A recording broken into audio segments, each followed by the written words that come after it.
Bom, então, dando início à nossa aula,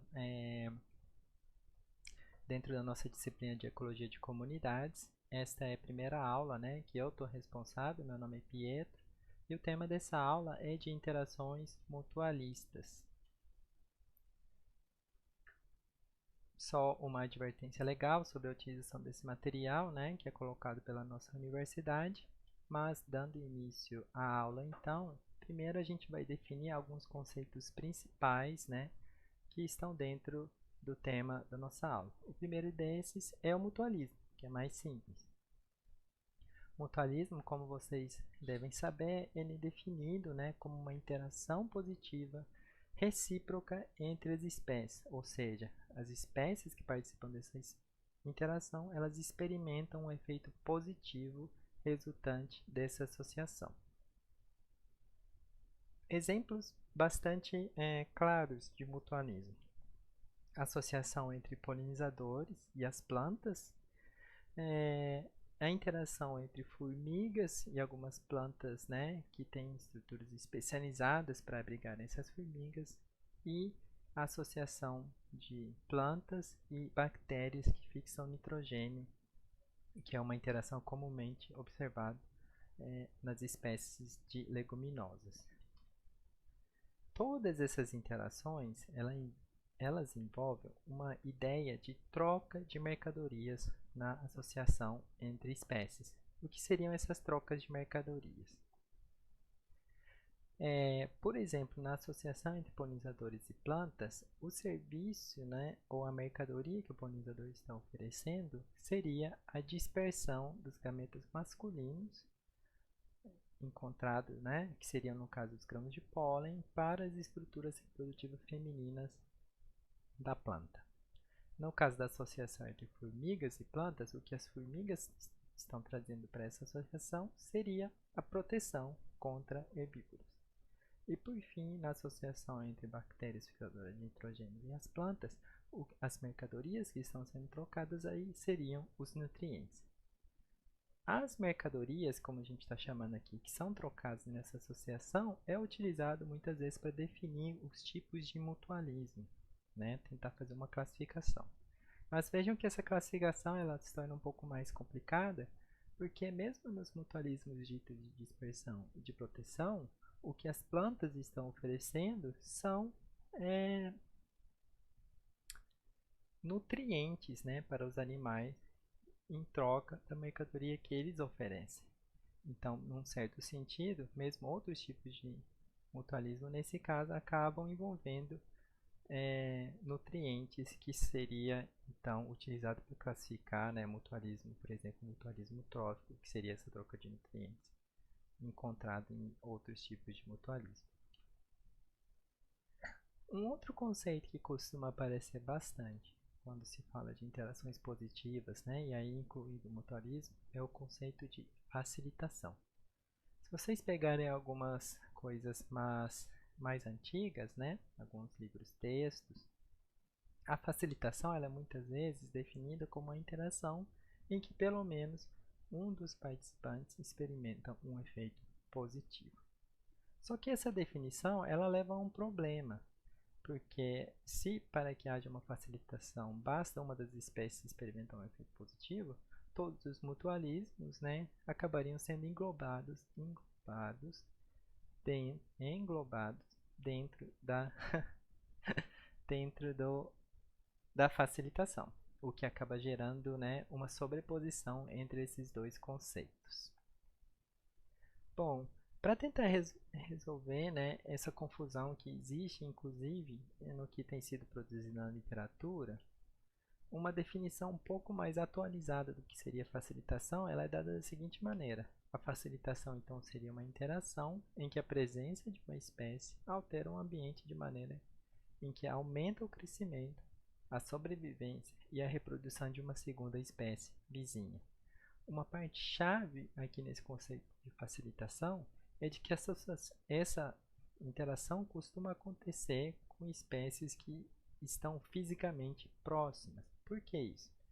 Porque esse tipo de interação de facilitação é muito comumente encontrado, por exemplo, em organismos sésseis como as plantas, que estão em proximidade, porque ela envolve, de uma maneira geral, uma modificação das condições climáticas, né, ao redor de uma planta que facilita o estabelecimento de outra. Então, esse tipo de interação é encontrado, por exemplo, naquelas plantas que são conhecidas como plantas colchões, né, que são encontradas em regiões de elevada altitude, no topo das montanhas, e outras plantas conseguem se utilizar destas plantas como substrato para se estabelecerem. Também pode ser encontrado em plantas que são ditas nucleadoras, aquelas que se estabelecem, né, numa área onde há pouca vegetação, e o seu estabelecimento, em consequente modificação do microclima, facilita o estabelecimento de outras plantas de maneira subsequente. Uma coisa que, de uma maneira histórica, sempre se fala muito é de que o mutualismo, ou interações positivas de maneira geral, em relação a outros tipos de interações, e nesse caso as interações negativas como competição e predação, tem sido pouco estudado, né, em termos do papel de estruturar as comunidades. Tem algumas razões históricas, né, para que esse fato de fato acontece, e no capítulo de livro do livro Community Ecology, que faz parte das referências desse curso, é feita uma discussão bastante interessante sobre as razões de por que o mutualismo nesse contexto de ecologia de comunidade tem sido menos estudado. E isso envolve, por exemplo, uma dificuldade maior, né, em pensando em interações positivas. Quando você tenta modelar esse tipo de interação de uma maneira matematicamente, né, sobre como isso influencia o crescimento populacional das espécies que participam das interações, e também pelo fato de que o mutualismo, ao contrário dessas interações negativas, ela não tem o papel de limitar fortemente as populações. O resultado do mutualismo, na verdade, é de que ele leva, né, um aumento no tamanho das populações. Ela não tem um papel como essas interações, né, de fato controlar o tamanho populacional das espécies envolvidas. Mas essa discussão, ela talvez seja mais interessante mesmo se vocês lerem o capítulo que está lá na recomendação no finalzinho dessa aula. Outro tipo de classificação que pode ser feito sobre o mutualismo é a divisão entre mutualismo obrigatório e facultativo. Uma associação, por exemplo, entre peixes limpadores, né, e seus clientes, que é uma interação bastante interessante, tem a ver com remoção de parasitas, né, e outras sujeiras, e com isso os peixes limpadores se alimentam e os clientes saem dessa interação também experimentando o efeito positivo. Ele é dito como uma interação mutualística facultativa porque nenhum desses participantes simplesmente vai desaparecer se essa interação não ocorrer. Ao mesmo tempo, outras associações, como a Associação de Mamíferos Ruminantes, né, herbívoros ruminantes, com as bactérias que auxiliam na degradação das paredes de celulose, ela é dito como mutualismo obrigatório, porque nenhum desses organismos eles conseguem persistir na ausência dessa interação. E aí, esse conceito de mutualismo obrigatório muitas vezes acaba sobrepondo com outro conceito que comumente aparece nos livros textos, que é o conceito de simbiose. A simbiose ela é definida quando duas espécies que existem, definida pelo fato de duas espécies existirem em uma associação física íntima durante a maior parte da vida e são fisiologicamente dependentes um do outro. Ou seja, ela define uma associação muito próxima mesmo. Mas vejam que no conceito de simbiose, não é colocado que os dois participantes precisam experimentar um efeito necessariamente positivo, como é esperado no caso do mutualismo. E algumas associações simbióticas, inclusive, não precisam, né, não necessariamente levam um efeito positivo nos seus participantes, de maneira em que nem toda simbiose, de fato, é um mutualismo. E também, como fica claro aqui, que nem todo mutualismo, pois alguns mutualismos são facultativos, tendem a ser uma associação simbiótica. Então, apesar de muitas vezes serem utilizados, né, de maneira sobrepostas são conceitos também distintos.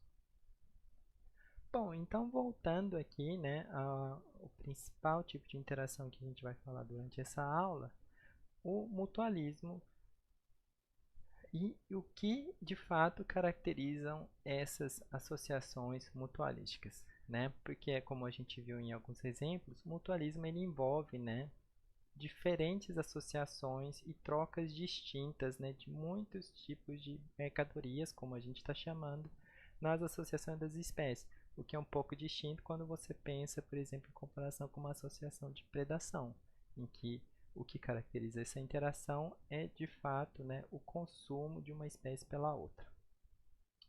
Um dos fatores que claramente define o mutualismo é de que se o mutualismo ele é definido pelo benefício mútuo, né, das espécies que participam, é de que esses benefícios também incorrem num custo nas espécies que participam. Por exemplo, se você pegar a associação entre plantas, né, e as micorrizas que ajudam na obtenção de nutrientes dessas plantas, e aí as micorrizas auxiliam na aquisição, por exemplo, de compostos minerais e as plantas em troca oferecem carboidrato, né, como uma recompensa energética para os fungos. É estimado para alguns casos em que até 20% da produção de carboidrato de uma planta ela é utilizado como troca com as micorrizas nessa associação. No caso das plantas e seus polinizadores, existem algumas estimativas para algumas espécies de plantas de que até 40% de energia, né, que uma planta produz, ela é produzida em forma de néctar para a atração dos seus polinizadores nessa associação mutualística.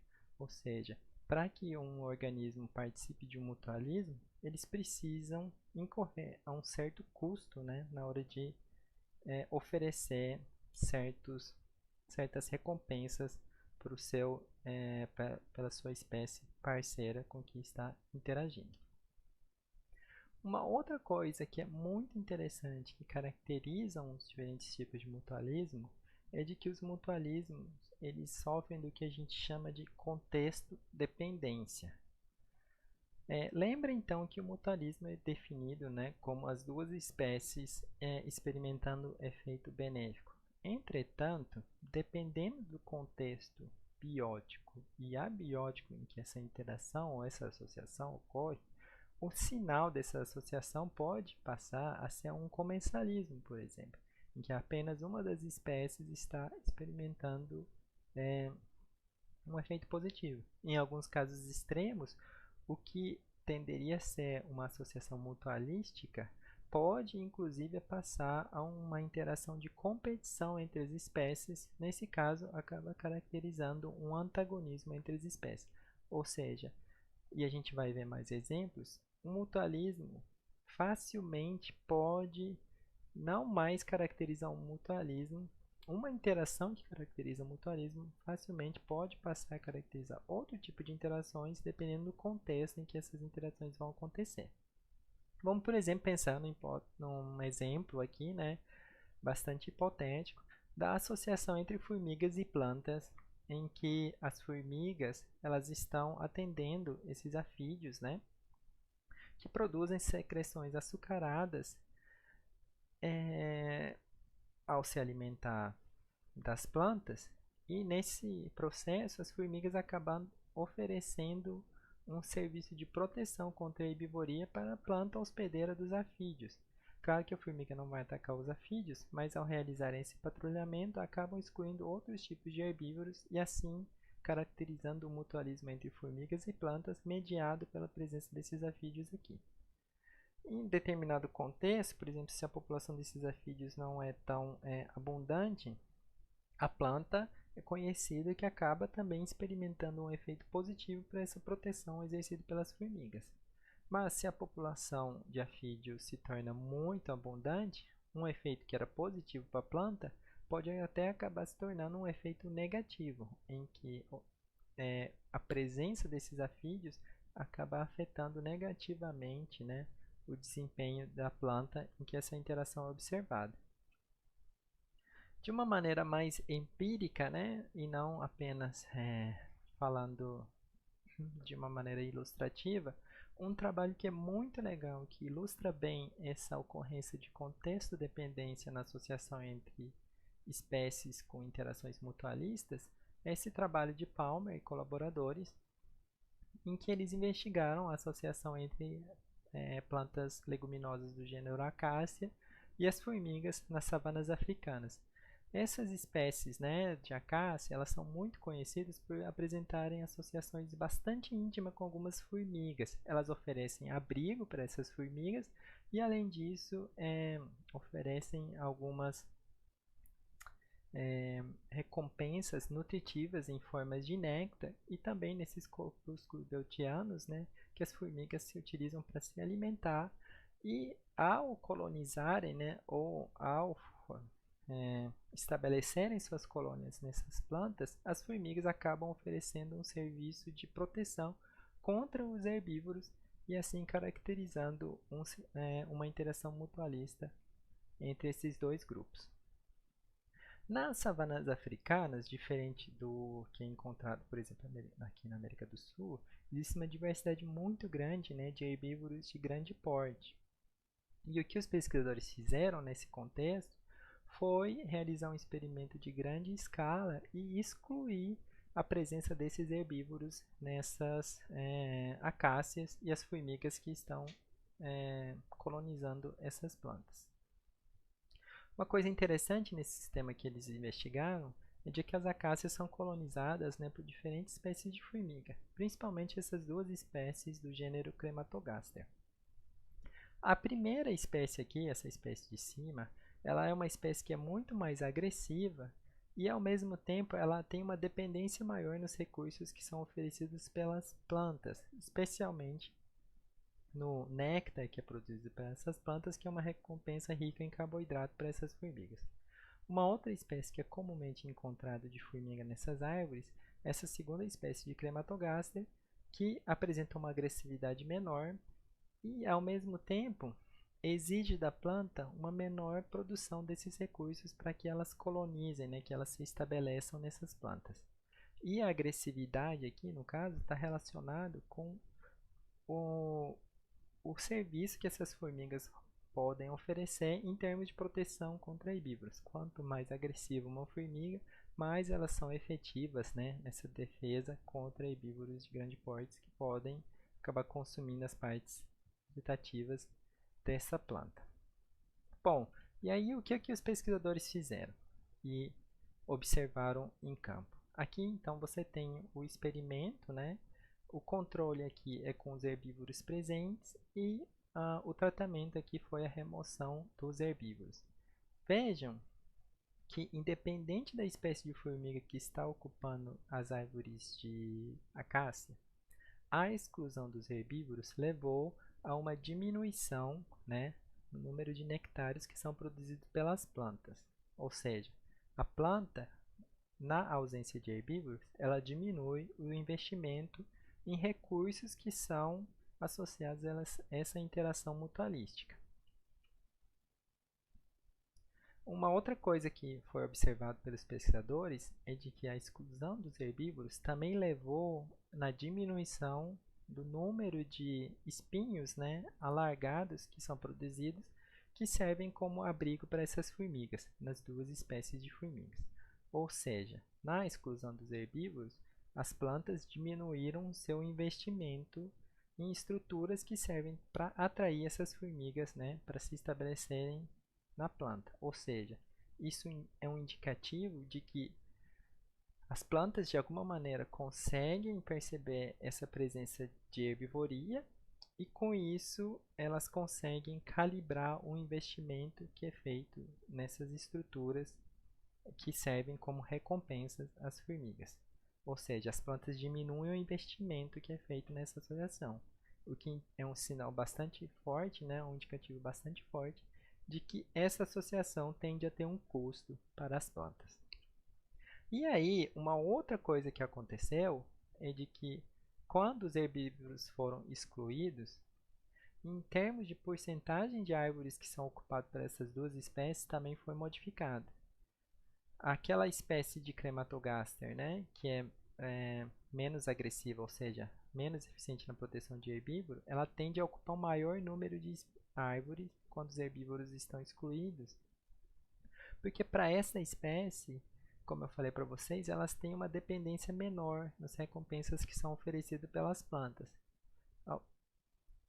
Em contraste, aquela espécie de Crematogaster, né, Crematogaster mimosa, que é mais agressiva e mais efetiva na proteção contra os herbívoros, ela diminui a sua presença nas árvores de acácia quando os herbívoros estão excluídos. Por quê? Se a planta diminui o investimento para atrair essas formigas que são mais agressivas, né, que são melhores defensoras, elas abandonam essas árvores e vão procurar outras árvores que estão sendo mais recompensadoras para as formigas, indicando que quando a planta investe menos, ela tende a ter uma formiga que é mais barata, né, porque ela não depende tanto dos recursos oferecidos pelas plantas, mas que ao mesmo tempo ela é menos eficiente na defesa contra herbívoros. Só que se a planta consegue perceber que a pressão por herbivoria é menor, né, não faz sentido você pagar mais caro por um serviço que não seria tão assim necessário. É claro que eu utilizo bastante de uma linguagem, né, em termos mercadológicos, mas é porque o mutualismo funciona muito bem se você tenta entender de fato dentro dessa linguagem de trocas de mercadorias entre espécies, na qual os dois acabam ganhando como resultado dessa interação.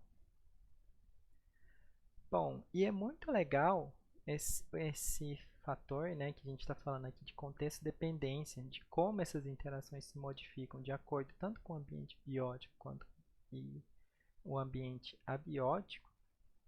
E o John Thompson, que é um dos pesquisadores mais atualmente importante, investigando especialmente essas associações coevolutivas, ele coloca uma coisa que é muito interessante, de que a variação nos resultados, né, dessas interações, ela seria a matéria-prima para que essas interações elas se estabeleçam, sejam selecionadas e persistem entre espécies que interagem dentro da comunidade.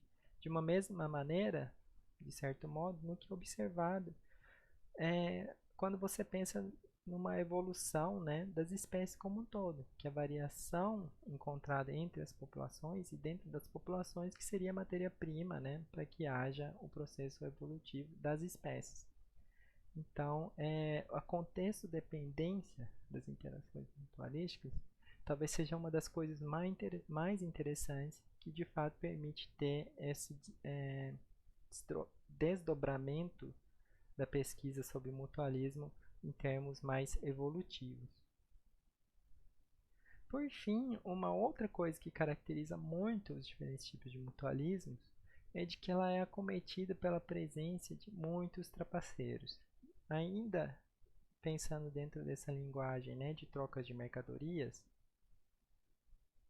se as interações mutualísticas, como a gente viu, elas envolvem uma troca de mercadoria, mas ao mesmo tempo as espécies que participam dessa interação sempre incorrem em um custo na hora de participar dessa interação, né, que foi outra coisa que a gente definiu para mutualismo.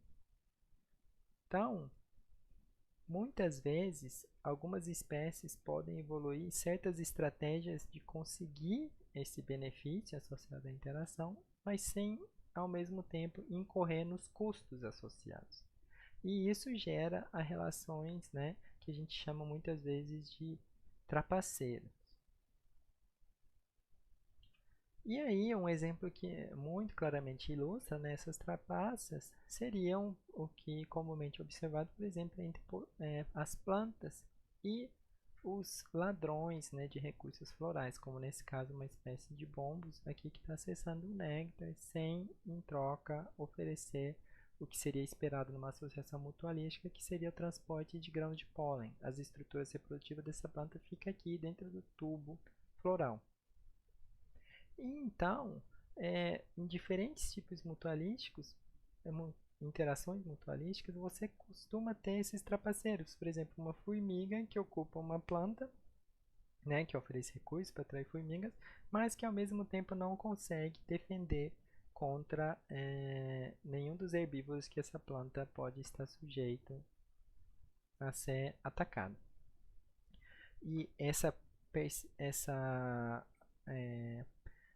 evolução de estratégias de trapaças e também a contra-evolução, né, de muitas espécies apresentam para evitar que essas trapaças aconteçam, também é uma das coisas que dirige a evolução, né, das interações entre espécies no contexto de mutualismo, e tem muita coisa legal sendo feita. E para essa parte aqui, eu acho que ficaria bastante legal ler o capítulo de livro, né, que também está lá no material de leitura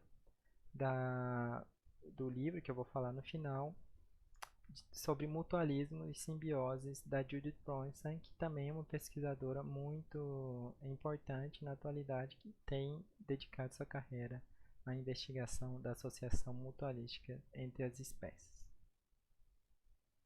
Bom, e para finalizar, que a gente já falou aqui bastante de mutualismo, mas só para colocar também um exemplo muito legal de contexto dependência, mas agora falando da interação de facilitação, tem esse trabalho do Callaway e colaboradores, né, que foi publicado em 2002, que para mim é um dos trabalhos mais legais, que ilustra muito claramente como a associação de facilitação entre plantas ela está sendo sujeita ao contexto, nesse caso contexto abiótico, em que as espécies se encontram.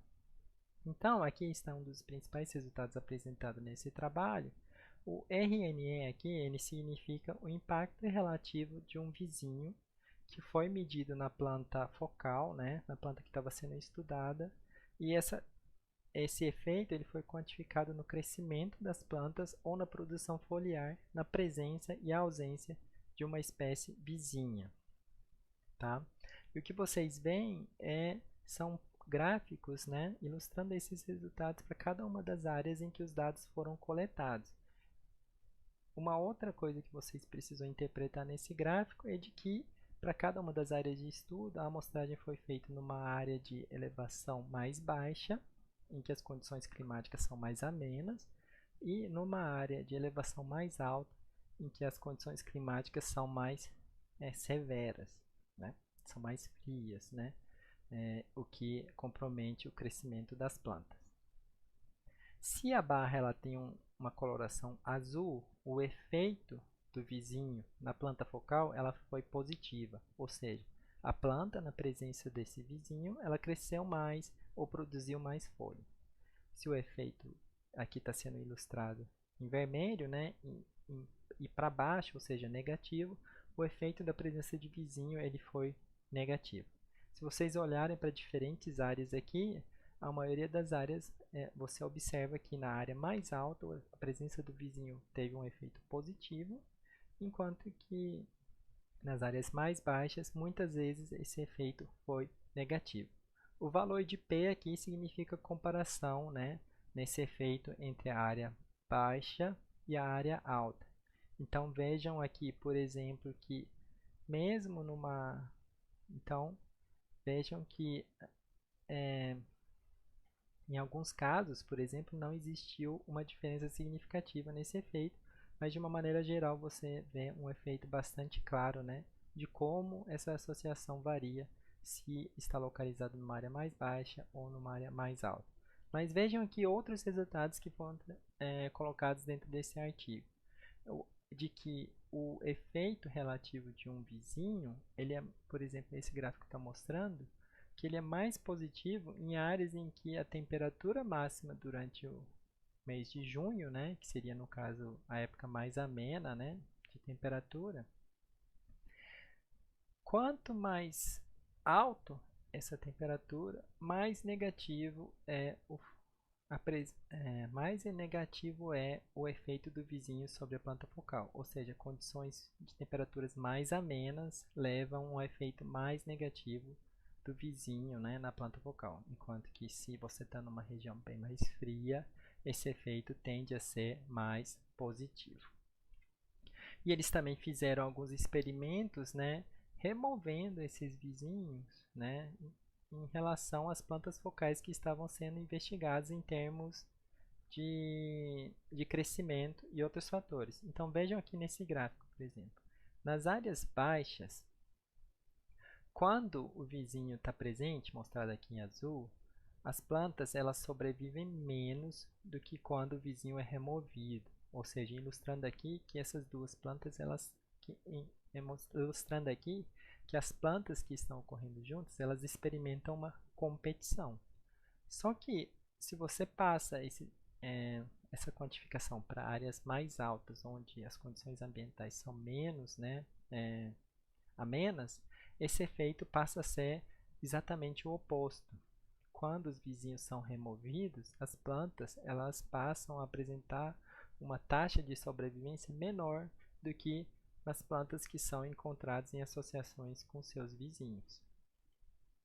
E aí, uma outra coisa que eles viram também foi no esforço reprodutivo dessas plantas nas mesmas condições. Vejam que nas áreas baixas, quando o vizinho está presente, as plantas conseguem se reproduzir menos do que quando os vizinhos foram removidos. De novo, ilustrando uma competição entre essas plantas. Só que você passando para áreas mais altas, você vê de novo uma inversão nessa relação.